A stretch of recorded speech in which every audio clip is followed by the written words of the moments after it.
Story king में आपका स्वागत है। नए नए वीडियो देखने के लिए चैनल को अभी सब्सक्राइब करें।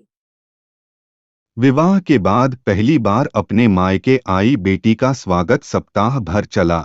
सप्ताह भर बेटी को जो पसंद है वो सब किया गया। वापस ससुराल जाते समय पिता ने बेटी को एक अति सुगंधित अगरबत्ती का पैकेट दिया और कहा कि पुत्री, तुम जब ससुराल में पूजा करोगी तब यह अगरबत्ती जरूर जलाना। माँ ने मंद स्वर में कहा, बिटिया प्रथम बार मायके से ससुराल जा रही है तो भला कोई अगरबत्ती जैसी चीज देता है क्या?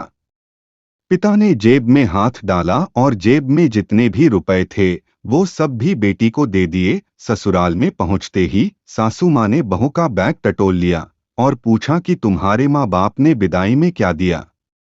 कुछ विशेष न मिलने पर उनकी नजर अगरबत्ती के पैकेट पर पड़ी। क्रोधवश तुमकते हुए सासू माँ ने मुंह बनाकर बहू से कहा, कल पूजा में यह अगरबत्ती जलाकर लक्ष्मी जी को बुला लेना। अगले दिन सुबह बेटी उठी, भारी मन से पूजा करने बैठ गई। सासू माँ भी पहुंच गई। अगरबत्ती का पैकेट खोला तो उसमें से एक चिट्ठी निकली। उसमें लिखा था, बेटी यह अगरबत्ती खुद जलती है, स्वयं को जलाती है मगर संपूर्ण घर को सुगंधित कर देती है। इतना ही नहीं, आसपास के पूरे वातावरण को भी अपनी महक से सुगंधित एवं प्रफुल्लित कर देती है। हो सकता है कि तुम कभी पति से कुछ समय के लिए रूठ जाओगी, या कभी अपने सास ससुर जी से नाराज हो जाओगी, कभी देवर या ननद से भी रूठोगी, कभी तुम्हें किसी से बातें सुननी भी पड़ जाए, या फिर कभी अड़ोस पड़ोसियों के बर्ताव पर तुम्हारा दिल खट्टा हो जाए। तब तुम मेरी यह भेंट ध्यान में रखना, अगरबत्ती की तरह जलना।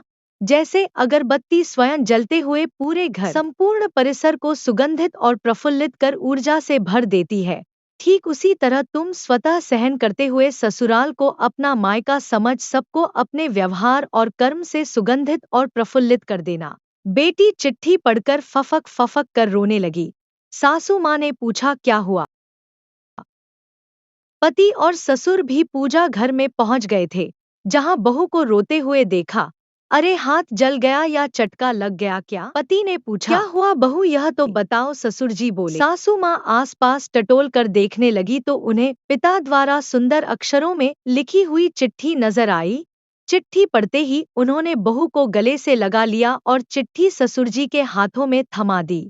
चश्मा न पहने होने की वजह से चिट्ठी बेटे को देकर पढ़कर सुनाने के लिए कहा। सारी बात समझते ही संपूर्ण घर स्तब्ध हो गया और शांत हो गया। सासू माँ उच्च स्वर में बोली, अरे यह चिट्ठी को फ्रेम करानी है। यह मेरी बहू को मिली हुई सबसे अनमोल भेंट है। और फिर सदैव वह फ्रेम अपने शब्दों से संपूर्ण घर और अगल बगल के वातावरण को अपने अर्थ से महकाती रही। अंततः अगरबत्ती का पैकेट खत्म होने के बाद भी बेटी का ससुराल उस अगरबत्ती की तरह सदैव महकती रही।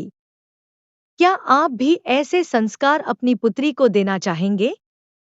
कमेंट में जरूर बताएं। आपका दिन मंगलमय हो। अगर ये हमारी वीडियो अच्छी लगी हो तो हमारे चैनल को सब्सक्राइब करें और बेल आइकन को जरूर दबाएं। वीडियो पूरा देखने के लिए आपका बहुत बहुत धन्यवाद।